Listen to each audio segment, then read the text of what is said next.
Mundu guziak ezagutzen duen altxorra da, baina barnean sartzeko parada gutxi dira.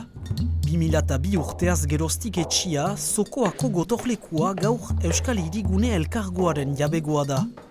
Ziburuko Herriko etxea, elkargoarekin gogoeta bat eramaiten ari da, monumentua berriz biziarazteko ondoko urteetan.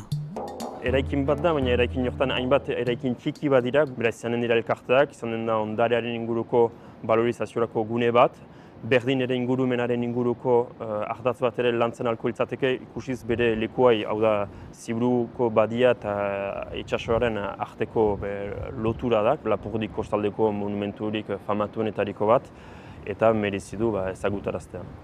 Anartean, obra berriak burutuko dituzte helduden urtean, 17. mendean Vauban arkitektoak moldatu zuen monumentua indartzeko. Gotorlekuak beti itsasoaren erasoak jasaiten baititu.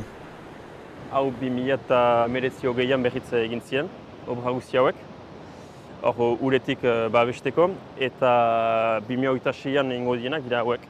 Ikusten den bezala, ahokak atxikitze dute gotorlekoa, eta hor egin ziren Sueske 19. mendean, mem lehenago berdin 17koak ere dira. Hor ahokak konfortatu intzien, eta gauza berdin txoa marko da aurten, bereziki parte hau atxikitzeko. Indartze obra horiek burutzeko Herri Elkargoak 650.000 euro inbertituko ditu, ondoren eraikinak lauzpabost urteren buruan nahi lituzkete arraberritu, Zokoako gotorlekuak bokazio berri bat ukan dezan.